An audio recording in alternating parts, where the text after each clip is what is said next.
ചില വാർത്തകൾ നമ്മളേറെ വേദനിപ്പിക്കാറുണ്ടല്ലേ.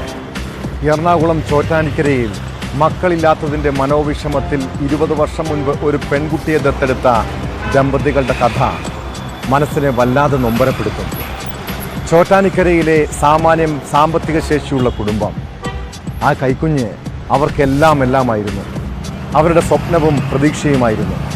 പഠിക്കാൻ അല്പം പിന്നോട്ടായിരുന്നെങ്കിലും മികച്ചൊരു കായിക താരമായി അവൾ വളർന്നു. താനൊരു ദത്തുപുത്രിയാണെന്ന് കൗമാരപ്രായത്തോടെ ആ പെൺകുട്ടി തിരിച്ചറിഞ്ഞതിൽ തുടങ്ങിയതാണ് പ്രശ്നങ്ങൾ. അതിനിടെ അച്ഛൻ്റെ മരണം. പിന്നെ അവൾ നിഷേധിയായി വളർന്നു. സോഷ്യൽ മീഡിയയും കുറെ തലതെറിച്ച പിള്ളേരുമായിരുന്നു കൂട്ട്. പതിയെ ലഹരിയുടെ ലോകത്തേക്ക്. കഴിഞ്ഞ ദിവസം ചോറ്റാനിക്കരയിൽ സ്വന്തം കാമുകൻ്റെ ക്രൂരതയ്ക്കിരയായ പെൺകുട്ടിയാണ് ആ ദത്തുപുത്രി. ക്രൂരമായ ആക്രമണത്തിൽ ഗുരുതര പരിക്കേറ്റ് ചികിത്സയിലായിരുന്ന അവൾ ഒടുവിൽ മരണത്തിന് കീഴടങ്ങിയിരിക്കുന്നു. എന്താണ് ആ പെൺകുട്ടിക്ക് സംഭവിച്ചത്? വിശദമായി പരിശോധിക്കുകയാണ് പോലീസ് പട്രോൾ. സ്വാഗതം.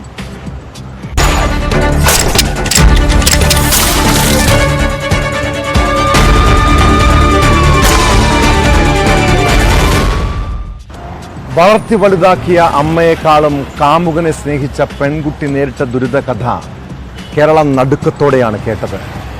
പ്രായപൂർത്തിയാകും മുൻപ് സുഹൃത്തിൽ നിന്ന് ലൈംഗിക ചൂഷണം, വളർത്തച്ഛൻ്റെ മരണശേഷം അമ്മയുമായി നിരന്തര കലഹം, പിന്നെ ലഹരിയും പ്രണയവുമൊക്കെയായിരുന്നു അവളുടെ ജീവിതം.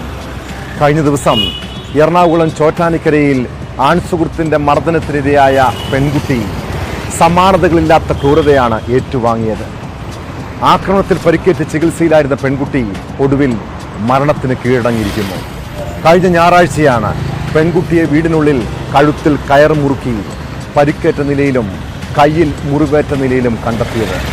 കേസിൽ പ്രതിയായ സുഹൃത്ത് അനൂപിനെതിരെ പോലീസ് കൊലക്കുറ്റം ചുമത്തും.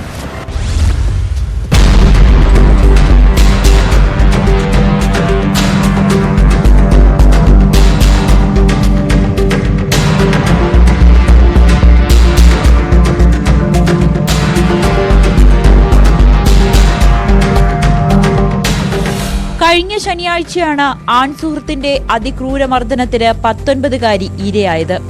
ഗുരുതരമായി പരിക്കേറ്റ് ചികിത്സയിലിരിക്കെയാണ് മരണം. 5 ദിവസത്തോളം വെന്റിലേറ്ററിൽ തുടരുകയായിരുന്നു പെൺകുട്ടി. ഇൻക്വസ്റ്റ് നടപടികൾക്ക് ശേഷം മൃതദേഹം പോസ്റ്റ്മോർട്ടത്തിനായി കളമശ്ശേരി മെഡിക്കൽ കോളേജിലേക്ക് മാറ്റി. പോസ്റ്റ്മോർട്ടം റിപ്പോർട്ട് ലഭിച്ച ശേഷം പ്രതിക്കെതിരെ ചുമത്തിയ വകുപ്പുകളിൽ മാറ്റം വരുത്തണമോ എന്ന് തീരുമാനിക്കുമെന്ന് ചോറ്റാനിക്കര CI KN മനോജ്. അത് പോസ്റ്റ്മോർട്ടത്തിന് ബേസ് ചെയ്ത് മാത്രം, ഡോക്ടറിന്റെ സ്റ്റേറ്റ്മെന്റ് ഡിപെൻഡ് ചെയ്ത് മാത്രമേ അത് പറയാൻ പറ്റുള്ളൂ. ബാക്കി ഇൻക്വസ്റ്റിന് ശേഷം ഇന്ന് തന്നെ ഉണ്ടാവാൻ സാധ്യത കുറവാണ്. ഇന്ന് ക്രിസ്റ്റൽ വെച്ചിട്ട് ഇപ്പൊ ഇൻക്വസ്റ്റ് ആണ്, ഏകദേശം 1.5 മണിക്കൂർ ഇൻക്വസ്റ്റ് പ്രോസസ്സാണ്. അതിനുശേഷം മാത്രമേ പോസ്റ്റ്മോർട്ടത്തിന്റെ കാര്യം പറയാൻ പറ്റുള്ളൂ. ഓക്കെ, ഇവിടുത്തെ എല്ലാം മിക്കവാറും മെഡിക്കൽ കോളേജിലോട്ടാണ് പോസ്റ്റ്മോർട്ടം. മെഡിക്കൽ കോളേജിൽ നടത്തുള്ളൂ. ഫ്രീസിലോട്ട് മാറ്റും. ഫ്രീസിൽ മാത്രം അതേ ഉള്ളൂ. സ്റ്റേറ്റ്മെന്റ് ഇൻസ്റ്റഗ്രാമിലൂടെ പരിചയപ്പെട്ട തലയോലപ്പറമ്പ് സ്വദേശി അനൂപുമായി പെൺകുട്ടി 1 വർഷമായി സൗഹൃദത്തിലായിരുന്നു.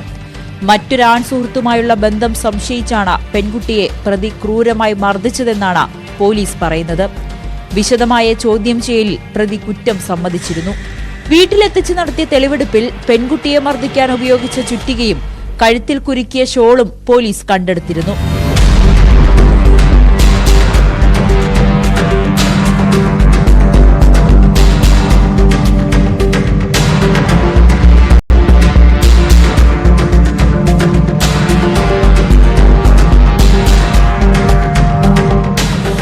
ആക്രമണം നടന്ന രാത്രി പെൺകുട്ടിയെ ഫോണിൽ വിളിച്ച് കിട്ടാതിരുന്നതോടെയാണ് 10 മണിയോടെ അനൂപ് വീട്ടിലേക്കെത്തിയത്.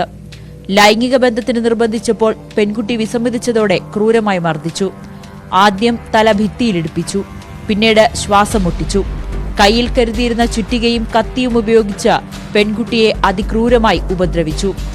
ഇതോടെ താൻ മരിക്കാൻ പോവുകയാണെന്ന് പറഞ്ഞ പെൺകുട്ടി ഷോൾ എടുത്ത ഫാനിൽ കെട്ടി കഴുത്തിൽ കുരുക്കി. പോയി ചത്തോ എന്ന് അനൂപ് ആക്രോശിച്ചതോടെ ഫാനിൽ തൂങ്ങി. പെൺകുട്ടിയുടെ മരണവെപ്രാളം കണ്ട് അനൂപ് തന്നെ ഷോൾ മുറിച്ചു. താഴെ വീണ പെൺകുട്ടിയുടെ ശബ്ദം പുറത്തു കേൾക്കാതിരിക്കാൻ മുഖം അമർത്തിപ്പിടിച്ചു. ഇതോടെയാണ് കുട്ടി അബോധാവസ്ഥയിലായത്.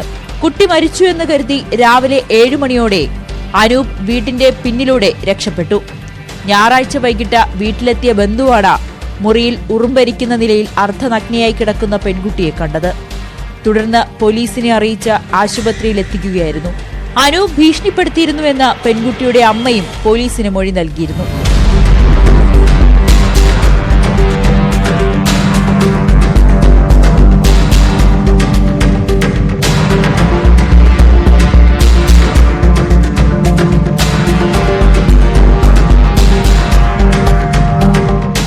ന്യൂസ് 18 കൊച്ചി. തിരുവനന്തപുരം ബാലരാമപുരത്ത് 2.5 വയസ്സുകാരി ദേവേന്ദുവിനെ കിണറ്റിലെറിഞ്ഞ് കൊലപ്പെടുത്തിയതിന് പിന്നിൽ അന്ധവിശ്വാസവും ആഭിചാര ക്രിയകളുമാണോ? മന്ത്രവാദി ശംഖുമുഖം ദേവദാസിന് ഈ കേസിൽ പങ്കുണ്ടോ? കുട്ടിയുടെ അമ്മാവൻ ഹരികുമാർ കുറ്റമേറ്റെടുത്തെങ്കിലും എന്തിനാണ് കൊലപ്പെടുത്തിയതെന്ന് വ്യക്തമായിട്ടില്ല. ഹരികുമാറും കുട്ടിയുടെ അമ്മ ശ്രീധുവും തമ്മിലുള്ള ബന്ധത്തിന്റെ ചുരുളഴിയണം. ഇവർ തമ്മിൽ രാത്രിയിൽ നടത്തിയ വാട്സാപ്പ് ചാറ്റുകളിൽ പല ദുരൂഹതകളുമുണ്ട്. ഇത് സംബന്ധിച്ചുള്ള ചോദ്യങ്ങൾക്ക് പ്രതി പരസ്പര വിരുദ്ധമായാണ് മൊഴി നൽകുന്നത്. കുട്ടിയെ കൊലപ്പെടുത്തിയതിൽ അന്ധവിശ്വാസമാകാൻ കാരണമെന്നും സൂചനയുണ്ട്. ഇതിന്റെ അടിസ്ഥാനത്തിൽ ജോത്സനെയും പോലീസ് കസ്റ്റഡിയിലെടുത്ത് ചോദ്യം ചെയ്തു.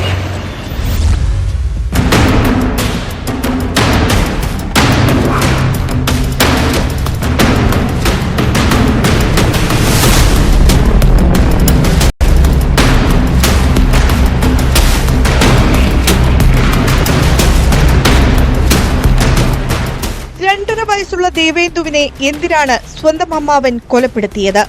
ഇപ്പോഴും അതിനുത്തരം തേടുകയാണ് പോലീസ്. പ്രതി ഹരികുമാറിനെ പലതവണ ചോദ്യം ചെയ്തിട്ടും ഇക്കാര്യത്തിൽ വ്യക്തത വരുത്താൻ പോലീസിനായിട്ടില്ല. പ്രതിക്ക് മാനസിക പ്രശ്നങ്ങളുണ്ടെന്ന് റൂറൽ SP KS സുദർശൻ. പ്രതി ഹരികുമാർ ഈ കുറ്റം സമ്മതിച്ചിട്ടുള്ളതാണ്. പിന്നെ അതിൻ്റെ ബാക്കി കാര്യങ്ങൾ കൂടുതൽ പരിശോധനകൾക്ക് ശേഷം മാത്രമേ പറയാൻ സാധിക്കുകയുള്ളൂ. ഇയാൾ മാനസികമായിട്ട് ചെറിയൊരു പ്രോബ്ലമുള്ള കൂടിയാണ്. അപ്പോൾ അതുകൊണ്ട് കൂടുതൽ കാര്യങ്ങളെക്കുറിച്ച് കൂടുതൽ മനസ്സിലാക്കുകയും കൂടുതൽ എക്സ്പെർട്ടീസിൻ്റെ സഹായം ആവശ്യമുണ്ട്. അപ്പോൾ ഇതുവരെ കിട്ടിയിട്ടുള്ള കാര്യങ്ങൾ മുഴുവൻ വിശദമായിട്ട് അന്വേഷണം നടത്തി അതിലെന്തെങ്കിലും വസ്തുതകളുണ്ടോ അല്ലെങ്കിൽ ഈ പറയുന്ന കാര്യങ്ങളിൽ എന്തെങ്കിലും മാറ്റങ്ങളുണ്ടോ എന്നൊക്കെ നമ്മൾ കൂടുതൽ പരിശോധന ചെയ്തെങ്കിൽ മാത്രമേ അറിയാൻ പറ്റുള്ളൂ. ആള് മാനസികമായിട്ട് സ്റ്റേബിളായിട്ടുള്ള ആളല്ല. അതാണ് അതിൻ്റെ ഒരു ബുദ്ധിമുട്ടുള്ളത്. കൊല നടത്തിയത് ഹരികുമാർ ആയിരിക്കില്ലെന്നും ഒരുപക്ഷെ കൃത്യം ചെയ്തെങ്കിൽ തന്നെ കുട്ടിയുടെ അമ്മയുടെയോ അമ്മുമ്മയുടെയോ അറിവോടുകൂടിയായിരിക്കുമെന്നും ആരോപണം ഉയരുന്നുണ്ട്. കേസിൽ ഇതുവരെ മറ്റാരെയും പ്രതി ചേർത്തിട്ടില്ല. ജോത്സ്യൻ ശംഖുമുഖം ദേവിദാസിനുമായി അമ്മ ശ്രീധു അടുത്ത ബന്ധം പുലർത്തിയിരുന്നു. ജോത്സ്യനെ ചോദ്യം ചെയ്തെങ്കിലും കുട്ടിയുടെ മരണത്തിൽ പങ്ക് കണ്ടെത്താൻ സാധിച്ചിട്ടില്ല. കുട്ടിയുടെ അമ്മ ശ്രീധുവും പ്രതിയും തല മുണ്ഡനം ചെയ്തത് ജോത്സ്യന്റെ നിർദ്ദേശപ്രകാരമാണോ എന്ന കാര്യം പരിശോധിക്കുന്നുണ്ട്. അതിപ്പോ ഉണ്ടോന്നോ ഇല്ലയോ ഇപ്പൊ പറയുന്ന ഈ അവസരത്തിൽ പറയാൻ ഓർത്തില്ല. അതിൽ അവരെ സ്റ്റേറ്റ്മെന്റ് എടുത്തിട്ടുണ്ട്. ആ പറഞ്ഞ കാര്യങ്ങൾ മുഴുവൻ വെരിഫൈ ചെയ്തതിനു ശേഷം മാത്രമേ പറയാൻ പറ്റുള്ളൂ. ഹരികുമാറിന്റെയും ശ്രീധുവിന്റെയും ഫോണുകൾ ശാസ്ത്രീയ പരിശോധനയ്ക്ക് വിധേയമാക്കാനാണ് പോലീസ് തീരുമാനം. ഇരുവരും നിഗൂഢ മനസ്സുള്ളവരാണെന്നാണ് അന്വേഷണ ഉദ്യോഗസ്ഥർ പറയുന്നത്. ഒരേ വീട്ടിൽ തൊട്ടടുത്ത മുറികളിൽ താമസിച്ചിരുന്ന ഇവർ തമ്മിൽ വാട്സാപ്പിൽ വീഡിയോ കോളുകൾ ചെയ്തിരുന്നു. ഇത് സംബന്ധിച്ചുള്ള ചോദ്യങ്ങൾക്ക് ഇരുവരും പരസ്പര വിരുദ്ധമായ മൊഴികളാണ് നൽകിയത്. കുടുംബത്തിന് സാമ്പത്തിക ബുദ്ധിമുട്ട് വന്നത് രണ്ടാമത്തെ കുഞ്ഞ് ജനിച്ച ശേഷമാണെന്ന് ജോത്സ്യൻ പറഞ്ഞതായി കുട്ടിയുടെ അമ്മ മൊഴി നൽകിയിട്ടുണ്ട്. ജോത്സ്യൻ ദേവിദാസിനെ കുറിച്ചും പോലീസ് കൂടുതൽ അന്വേഷണം നടത്തും. ഇയാളുടെ വീടിന് പരിസരത്തെ സാഹചര്യം ദുരൂഹമാണെന്ന് നാട്ടുകാർ പറയുന്നു.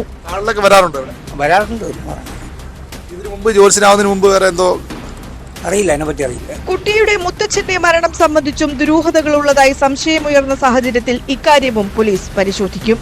കൂടുതൽ അന്വേഷണത്തിൽ കേസിലെ ദുരൂഹതകൾ ഒഴിയുമെന്നാണ് പോലീസിന്റെ പ്രതീക്ഷ.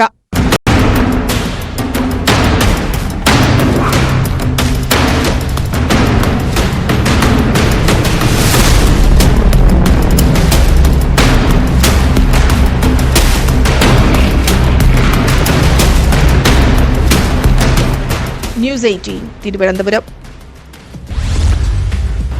സ്കൂളിൽ വെച്ചും സ്കൂൾ ബസ്സിൽ വെച്ചും മകൻ അതിക്രൂരമായി പീഡിപ്പിക്കപ്പെട്ടു. നിറത്തിന്റെ പേരിൽ അവഹേളിക്കപ്പെട്ടു. ആ കുട്ടി അനുഭവിച്ച വേദനകളെക്കുറിച്ചും അവന്റെ മരണത്തെക്കുറിച്ചും ഓർക്കുമ്പോൾ അമ്മയുടെ ചങ്കു പൊട്ടുന്നുണ്ട്. എറണാകുളത്ത് റാഗിങ്ങിനെ തുടർന്ന് 15-കാരൻ ആത്മഹത്യ ചെയ്തെന്ന കേസിൽ സത്യം പുറത്തുവരണം. മിഹിർ എന്ന 10ാം ക്ലാസ്സുകാരന് എന്താണ് സംഭവിച്ചതെന്നറിയാൻ പോലീസ് അന്വേഷണം തുടങ്ങി. തിരുവാണിയൂർ ഗ്ലോബൽ പബ്ലിക് സ്കൂൾ വിദ്യാർത്ഥി മിഹിർ അഹമ്മദ് 2 ആഴ്ച മുൻപാണ് ഫ്ളാറ്റിന് മുകളിൽ നിന്നും ചാടി മരിച്ചത്. കുട്ടി മുൻപ് പഠിച്ചിരുന്ന ജെം സ്കൂളിലെ വൈസ് പ്രിൻസിപ്പലിനെതിരെയും കുടുംബം ആരോപണങ്ങൾ ഉന്നയിക്കുന്നുണ്ട്.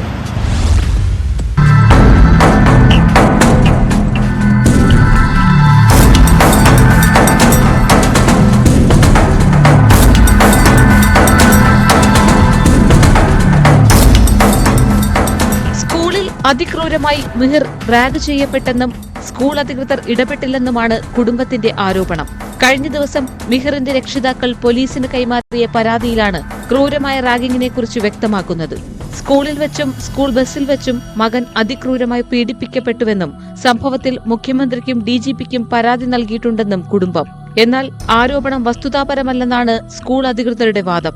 സ്കൂളിൽ വെച്ച് റാഗിംഗ് നേരിടേണ്ടി വന്നതായി മിഹിർ അധ്യാപകരോട് പരാതിപ്പെട്ടിട്ടില്ലെന്നും ഒന്നും മറച്ചുവെക്കാനില്ലെന്നും അന്വേഷണവുമായി സഹകരിക്കുമെന്നും സ്കൂൾ അധികൃതർ വ്യക്തമാക്കി.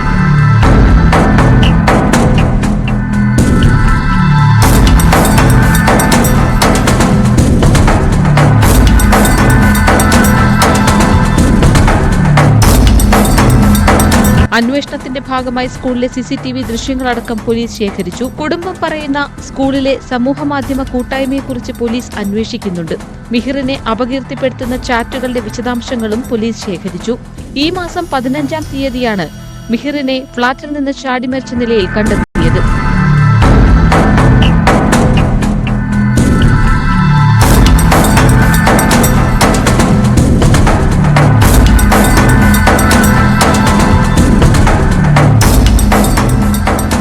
ന്യൂസ് 18 കൊച്ചി. കൊല്ലം കുണ്ടറയിൽ പ്രായപൂർത്തിയാകാത്ത കൊച്ചുമക്കളെ പീഡിപ്പിച്ച ഒരു മുത്തച്ഛന്റെ ക്രൂരത അത്ര വേഗം മലയാളികൾ മറക്കില്ല. 2017-ലാണ് 11ഉം 13ഉം വയസ്സുള്ള സഹോദരിമാരെ അമ്മയുടെ അച്ഛൻ ലൈംഗിക പീഡനത്തിന് ഇരയാക്കിയത്. അതിൽ മനംനൊന്ത് 11-കാരി ജീവനൊടുക്കിയിരുന്നു. കേരളത്തിന്റെ മനസ്സാക്ഷിയെ മരപ്പിച്ച പോക്സോ കേസിൽ മുത്തശ്ശൻ എന്ന് പറയുന്ന ആ വെറുക്കപ്പെട്ട മനുഷ്യന് കോടതി 3 ജീവപര്യന്തം ശിക്ഷ വിധിച്ചിരിക്കുന്നു. വിചാരണ സമയം പ്രധാന സാക്ഷികൾ കൂറുമാറിയത് കേസിൽ വെല്ലുവിളിയായെങ്കിലും സഹോദരിയുടെ രഹസ്യമൊഴിയാണ് നിർണായകമായത്.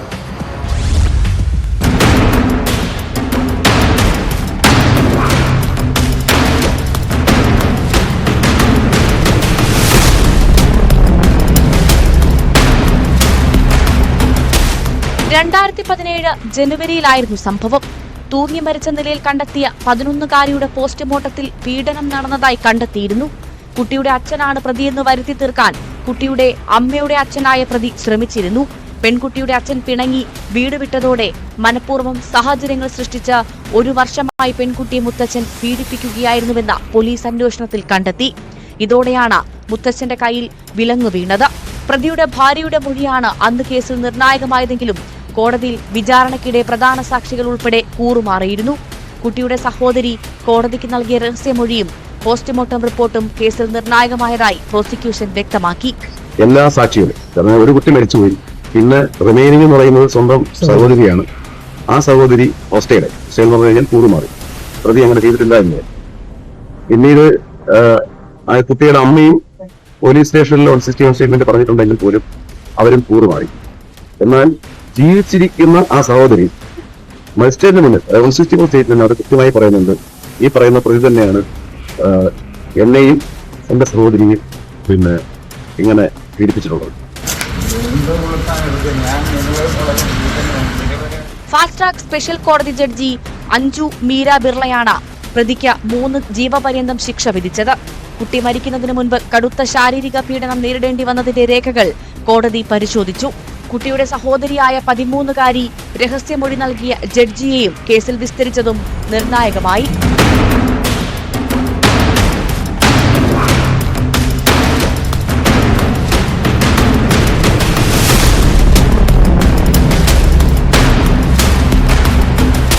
ന്യൂസ് 18 കൊട്ടാരക്കര. തലസ്ഥാനത്ത് ഏറെ കോളിളക്കം സൃഷ്ടിച്ച സംഭവമായിരുന്നു നെടുമങ്ങാട് മോളി കൊലക്കേസ്. 2011-ലാണ് നെടുമങ്ങാടും പരിസര പ്രദേശങ്ങളിലും അലഞ്ഞു തിരിഞ്ഞു നടന്നിരുന്ന മോളിയെ 2-അംഗ സംഘം ബലാത്സംഗത്തിനിടെ ക്രൂരമായി വകവരുത്തിയത്. ആ കേസിൽ 13 വർഷങ്ങൾക്ക് ശേഷം കോടതി ശിക്ഷ വിധിച്ചിരിക്കുന്നു. നെടുമങ്ങാട് സ്വദേശികളായ രാജേഷ്, അനിൽകുമാർ എന്നിവർക്ക് ജീവപര്യന്തം തടവാണ് ശിക്ഷ. പ്രതികൾ 1 ലക്ഷം രൂപ വീതം പിഴയും അടയ്ക്കണമെന്ന് തിരുവനന്തപുരം അഡീഷണൽ സെഷൻസ് കോടതി വിധിച്ചു. ദൃക്സാക്ഷികൾ ഇല്ലാതിരുന്ന കേസിൽ സാഹചര്യ തെളിവുകളും ഫോറൻസിക് റിപ്പോർട്ടുകളുമാണ് നിർണായകമായത്.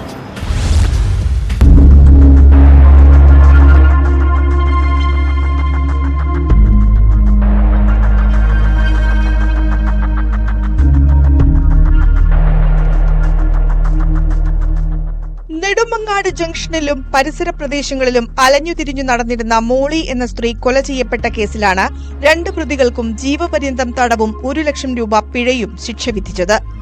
1-ാം പ്രതി നെടുമങ്ങാട് സ്വദേശി രാജേഷ്, 2-ാം പ്രതി നെടുമങ്ങാട് ചെല്ലാങ്കോട് സ്വദേശി അനിൽകുമാർ എന്നിവരെയാണ് തിരുവനന്തപുരം അഡീഷണൽ സെഷൻസ് കോടതി ശിക്ഷിച്ചത്. 2011 സെപ്റ്റംബർ 14-നായിരുന്നു കേസിനാസ്പദമായ സംഭവം. മോളിയെ കൊലപ്പെടുത്തണമെന്ന ഉദ്ദേശത്താൽ പ്രതികൾ ഇരുവരും അടിച്ചും ചവിട്ടിയും ആക്രമിച്ചു. പിന്നാലെ നെടുമങ്ങാട് മുനിസിപ്പാലിറ്റി പാർക്കിംഗ് ഏരിയയ്ക്ക് സമീപമുള്ള പടിക്കെട്ടിൽ നിന്നും താഴെ കനാലിലേക്ക് തള്ളിയിട്ടു. വയറിലും നെഞ്ചിലും ആന്തരിക അവയവങ്ങളിലും ഉണ്ടായ പരുക്കിന്റെ കാഠിന്യത്താൽ മോളി മരണത്തിന് കീഴടങ്ങുകയായിരുന്നു.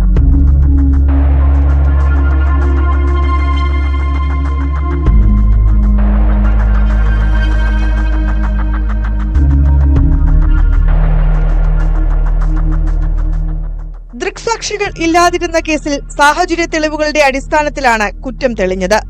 പ്രോസിക്യൂഷന്റെ വാദങ്ങളും ഫോറൻസിക് റിപ്പോർട്ടുകളും ഉൾപ്പെടെ പരിഗണിച്ചാണ് കോടതി വിധി പറഞ്ഞത്. നെടുമങ്ങാട് പോലീസ് രജിസ്റ്റർ ചെയ്ത് അന്വേഷണം നടത്തിയ കേസിൽ പ്രോസിക്യൂഷനു വേണ്ടി പബ്ലിക് പ്രോസിക്യൂട്ടർ BS രാജേഷ്, അഭിഭാഷകരായ ബീന കുമാരി A, സെബിൻ തോമസ് എന്നിവർ ഹാജരായി.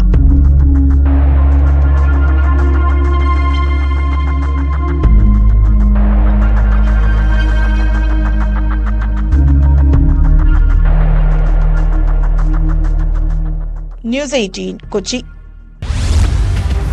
കേരളത്തിലെ പലയിടത്തും ലഹരി മാഫിയ ഭീതി വിതയ്ക്കുന്നുണ്ട്. അവർക്കെതിരെ പ്രതികരിച്ചാൽ വകവരുത്താൻ പോലും മടി കാണിക്കില്ല. മലപ്പുറം വളാഞ്ചേരിയിൽ ലഹരി മാഫിയെക്കുറിച്ച് തുറന്നു പറഞ്ഞതിനാണ് യുവാവിന് ക്രൂരമായ മർദ്ദനമേൽക്കേണ്ടി വന്നത്. ലഹരി മാഫിയാണ് മർദ്ദിച്ചതെന്ന് ആക്രമണത്തിനിരയായ നിസാം പറയുന്നു.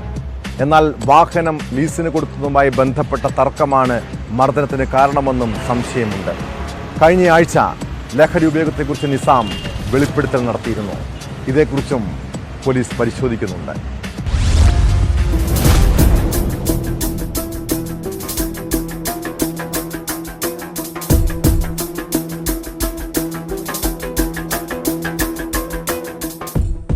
ലഹരി മാഫിയയെക്കുറിച്ചും ലഹരി ഉപയോഗത്തെക്കുറിച്ചും ഞെട്ടിക്കുന്ന വെളിപ്പെടുത്തൽ നടത്തിയ യുവാവിന് മാഫിയയുടെ ക്രൂര മർദ്ദനമേറ്റതായാണ് പരാതി. വളാഞ്ചേരി സ്വദേശി നിസാമിനാണ് കഴിഞ്ഞ ദിവസം രാത്രി മർദ്ദനമേറ്റത്. നാട്ടുകാരൻ കൂടിയായ അൻസാറാണ് മർദ്ദിച്ചതെന്നാണ് നിസാം പോലീസിന് നൽകിയ പരാതിയിൽ പറയുന്നത്. മാധ്യമങ്ങളിൽ നടത്തിയ വെളിപ്പെടുത്തലിനെ കുറിച്ച് പരാമർശിച്ചായിരുന്നു മർദ്ദനമെന്നും കൊല്ലുമെന്ന് ഭീഷണിപ്പെടുത്തിയതായും നിസാം പറഞ്ഞു. അടിച്ചു കാരണം അത്യാവശ്യം അടിച്ചു. കാരണം അരയിൽ കമ്പി ഉണ്ടായിരുന്നു. കമ്പി എടുത്തിട്ട് തലക്കൊരു അടിച്ച് കൈകിനടിച്ച്. പിന്നെ ഞാൻ അവിടെ വീണപ്പോൾ എൻ്റെ കഴുത്തിൽ അവൻ ഷൂ കൊണ്ട് ചവിട്ടി. പിന്നെ അവൻ്റെ കയ്യിലത് ചായ കൊണ്ട് നെഞ്ഞത്ത് കുത്തി. അങ്ങനെ അത് ഇതിൻ്റെ ഇടയിലൊക്കെ പറഞ്ഞിട്ട കാര്യം എൻ്റെ അനിയൻ്റെ കല്യാണം നോക്കുന്നുണ്ട്. അപ്പോൾ അന്നെ ഞാൻ ജീവിക്കാൻ അയക്കൂല, അന്നെ ഞാൻ കൊല്ലും എന്ന് പറഞ്ഞിട്ടാണ് അവൻ ഇതൊക്കെ ചെയ്തത്.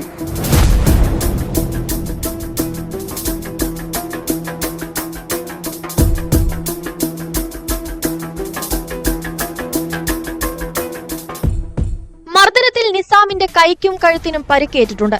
ലഹരി ഉപയോഗത്തെക്കുറിച്ച് തുറന്നു പറഞ്ഞതിന് പിന്നാലെ ലഹരി മാഫിയ നിരന്തരം ഭീഷണിപ്പെടുത്തിയിരുന്നതായി നിസാം പറഞ്ഞു.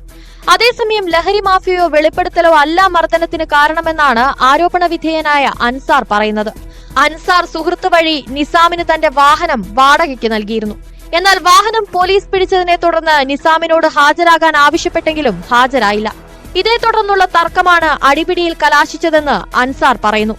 മുൻപ് MDMAയ്ക്ക് അടിമയായിരുന്ന നിസാം കഴിഞ്ഞയാഴ്ചയാണ് ലഹരി ഉപയോഗത്തെക്കുറിച്ച് ചില വെളിപ്പെടുത്തലുകൾ നടത്തിയത്. പരാതിയിൽ അന്വേഷണം തുടങ്ങിയതായി പോലീസ് പറഞ്ഞു.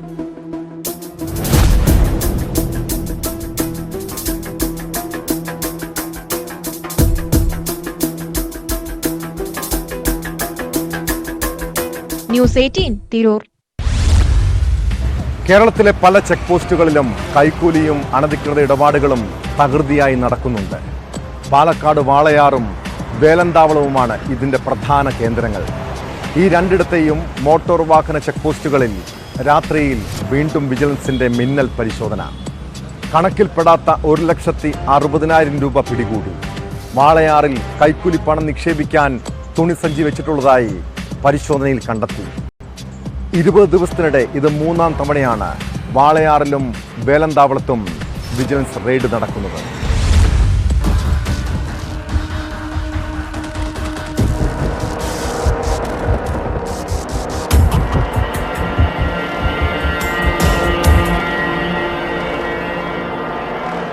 GST നിലവിൽ വന്ന വർഷങ്ങൾ കഴിഞ്ഞിട്ടും ചെക്ക് പോസ്റ്റുകളിൽ കൈക്കൂലിക്ക് കുറവില്ല.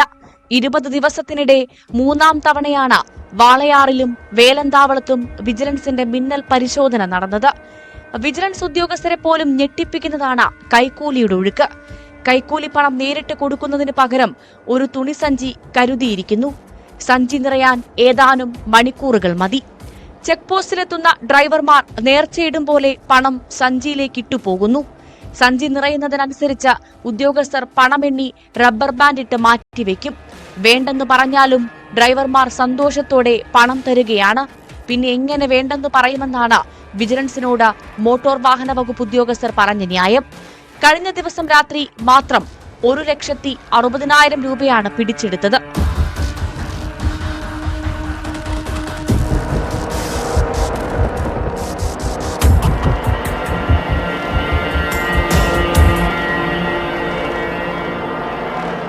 Walayar in, Walayar out, Velanthavalam check പോസ്റ്റുകളിലായിരുന്നു പരിശോധന. ജനുവരി ആദ്യം നടന്ന വിജിലൻസ് പരിശോധനയിൽ 5 ചെക്ക് പോസ്റ്റുകളിൽ നിന്നായി 3,26,980 രൂപ പിടികൂടിയിരുന്നു. 11-ന് വാളയാറിലെ 2 ചെക്ക് പോസ്റ്റുകളിലും മീനാക്ഷിപുരം, ഗോപാലപുരം, ഗോവിന്ദപുരം ചെക്ക് പോസ്റ്റുകളിലുമായി നടത്തിയ പരിശോധനയിൽ 1,49,490 രൂപയും 13-ന് വാളയാറിലെ ഇൻ ഔട്ട് ചെക്ക് പോസ്റ്റുകളിലും ഗോപാലപുരം, ഗോവിന്ദപുരം, നടുപുണി ചെക്ക് പോസ്റ്റുകളുമായി നടത്തിയ പരിശോധനയിൽ 1,77,490 രൂപയുമാണ് പിടിച്ചത്. ലോറി ജീവനക്കാർക്കൊപ്പം മാറി നിന്ന് മണിക്കൂറുകളോളം നിരീക്ഷിച്ച ശേഷമാണ് വിജിലൻസ് ഉദ്യോഗസ്ഥർ ചെക്ക് പോസ്റ്റിനകത്ത് കയറി പരിശോധന നടത്തി പണം പിടിച്ചെടുത്തത്. ഈ ചെക്ക് പോസ്റ്റുകളിലായി 20-ലേറെ ഉദ്യോഗസ്ഥരുടെ പേരിൽ വിജിലൻസ് നടപടിക്ക് ശുപാർശ ചെയ്തിട്ടുണ്ട്.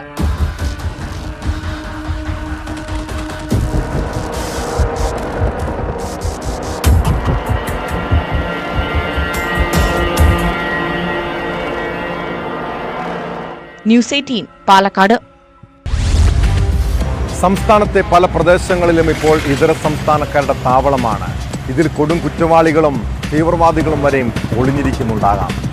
എറണാകുളം മുനമ്പത്ത് വ്യാജ തിരിച്ചറിയൽ കാർഡുമായി താമസിച്ച 27 ബംഗ്ലാദേശികൾ പിടിയിലായി.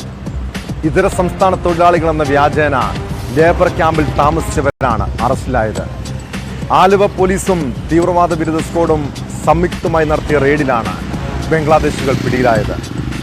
ബംഗ്ലാദേശിൽ നിന്ന് അതിർത്തി കടന്ന് പശ്ചിമ ബംഗാളിലെത്തി അവിടെ നിന്നും ഏജന്റ് വഴി കേരളത്തിലേക്ക് എത്തിയെന്നാണ് ഇവരുടെ മൊഴി.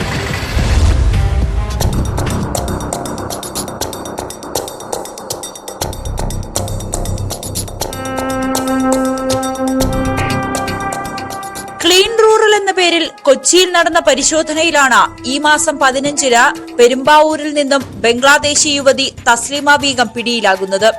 തുടർന്ന് നടത്തിയ അന്വേഷണത്തിലാണ് കൂടുതൽ ബംഗ്ലാദേശികൾ അറസ്റ്റിലാകുന്നത്. 50ഓളം പേരെ കസ്റ്റഡിയിലെടുത്ത് നടത്തിയ ചോദ്യം ചെയ്യലിൽ 27 പേർ വ്യാജ ആധാർ രേഖകൾ ഉപയോഗിച്ച് എറണാകുളത്ത് താമസിക്കുന്നവരാണെന്ന് കണ്ടെത്തി. പിടിയിലായവർ 3 മാസം മുതൽ 10 വർഷമായി ഇവിടെ താമസിക്കുന്നുണ്ടെന്ന് വ്യക്തമായതായി ആലുവ റൂറൽ SP വൈഭവ് സക്സേന. 3 മാസം മുതൽ ഏകദേശം കുറേ നാളായിട്ട് മീൻസ് ഒരാൾ 10 വർഷം ഇവിടെ താമസിച്ചിട്ടുണ്ട്.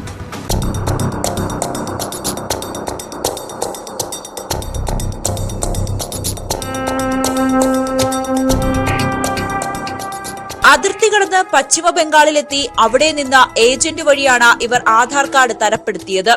കേരളത്തിൽ ഇവർക്ക് സഹായം ലഭിക്കുന്നുണ്ടോ എന്ന് പോലീസ് അന്വേഷിക്കുന്നുണ്ട്. കേരളത്തിൽ ജോലി ചെയ്താൽ സാമ്പത്തികമായി വലിയ ലാഭമുണ്ടാക്കാമെന്ന് കരുതിയാണ് എത്തിയതെന്നാണ് പിടിയിലായ ബംഗ്ലാദേശികൾ പോലീസിന് നൽകിയ മൊഴി. ഇവരെ നാട് കടത്തുന്നതടക്കമുള്ള കാര്യങ്ങൾ സർക്കാരുമായി ആലോചിച്ച ശേഷം തീരുമാനിക്കുമെന്ന് SP അറിയിച്ചു.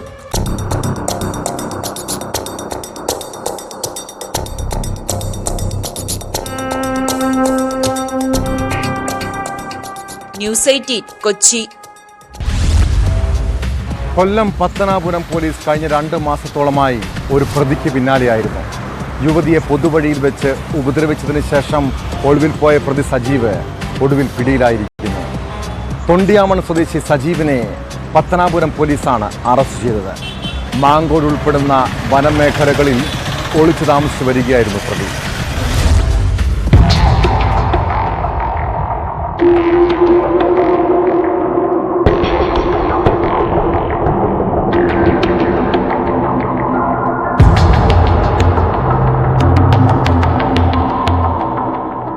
കഴിഞ്ഞ നവംബർ 24-നായിരുന്നു കേസിനാസ്പദമായ സംഭവം. സ്റ്റേറ്റ് ഫാമിംഗ് കോർപ്പറേഷൻ വക റബ്ബർ എസ്റ്റേറ്റിനടുത്ത് വെച്ചാണ് സജീവ് യുവതിയെ ഉപദ്രവിച്ചത്. യുവതിയുടെ നിലവിളി കേട്ട് തോട്ടം തൊഴിലാളികളും മറ്റും ഓടിയെത്തിയപ്പോഴേക്കും ഇയാൾ സ്ഥലത്തു നിന്നും രക്ഷപ്പെട്ടു. യുവതിയുടെ പരാതിയിൽ പോലീസ് അന്വേഷണം നടത്തിയെങ്കിലും സജീവിനെ പിടികൂടാനായില്ല. മാങ്കോട് പൂങ്കുളഞ്ഞി വനമേഖലയിൽ ഒളിച്ചു താമസിച്ചു വരികയായിരുന്ന ഇയാളെ കഴിഞ്ഞ ദിവസമാണ് പത്തനാപുരം പോലീസ് അറസ്റ്റ് ചെയ്തത്.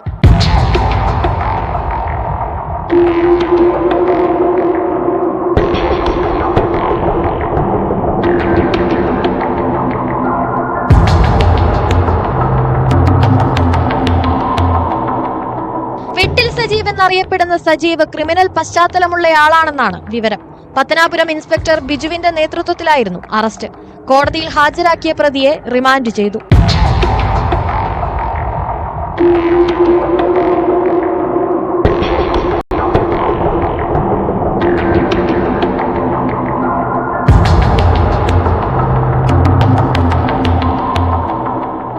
ന്യൂസ് 18 പുനലൂർ. കുറ്റകൃത്യങ്ങളുടെ മറ്റു ചില വാർത്തകൾ ചുരുക്കത്തിൽ. തിരുവനന്തപുരം നേമത്ത് ഹോട്ടൽ ജീവനക്കാരൻ മരിച്ച നിലയിൽ കണ്ടെത്തിയ സംഭവം കൊലപാതകമെന്ന് പോലീസ്. തൊടുപുഴ സ്വദേശി അനന്തകൃഷ്ണ പ്രസാദ് 3 മാസം മുമ്പ് മരിച്ച കേസിൽ അമ്പലപ്പുഴ സ്വദേശി ശാന്തകുമാരി അറസ്റ്റിൽ. കായംകുളം പുതുപ്പള്ളി സ്വദേശിയായ യുവതിയെ പട്ടാപ്പകൽ ബലാത്സംഗം ചെയ്യാൻ ശ്രമിച്ച കേസിൽ പ്രതി പിടിയിൽ. പിടിയിലായത് പുതുപ്പള്ളി സ്വദേശി മനോഹരൻ. വലിയ കമ്പനികളുടെ CSR ഫണ്ട് ഉപയോഗിച്ച് പകുതി വിലയ്ക്ക് ഇരുചക്ര വാഹനങ്ങൾ നൽകാമെന്ന് പറഞ്ഞ് കോടിക്കണക്കിന് രൂപയുടെ തട്ടിപ്പ് നടത്തിയ കേസിൽ മുഖ്യപ്രതി പിടിയിൽ. മൂവാറ്റുപുഴയിൽ പിടിയിലായത് ഇടുക്കി തൊടുപുഴ സ്വദേശി അനന്തുകൃഷ്ണൻ. സോളാർ സാമ്പത്തിക തട്ടിപ്പ് കേസിൽ 3 പ്രതികളെ കൊയിലാണ്ടി 1ാം ക്ലാസ് ജുഡീഷ്യൽ മജിസ്ട്രേറ്റ് കോടതി വെറുതെ വിട്ടു. സരിത S. നായർ, ബിജു രാധാകൃഷ്ണൻ, മണിമോൻ എന്നിവരെയാണ് വെറുതെ വിട്ടത്. തിരുവനന്തപുരം വർക്കലയിൽ മക്കളെല്ലാം ഉപേക്ഷിച്ച് ഒറ്റപ്പെട്ട് കഴിയുന്ന വൃദ്ധ മാതാപിതാക്കളുണ്ട്. 79 വയസ്സുള്ള സദാശിവനും ഭാര്യ സുഷമയും. 2 ആൺമക്കളും ഒരു മകളുമാണിവർക്ക്. ആൺമക്കൾ മാതാപിതാക്കളെ ഉപേക്ഷിച്ച് പണ്ടേ പോയതാണ്. പിന്നെ മകൾ സിജിയുടെ സംരക്ഷണയിലായിരുന്നു ജീവിതം.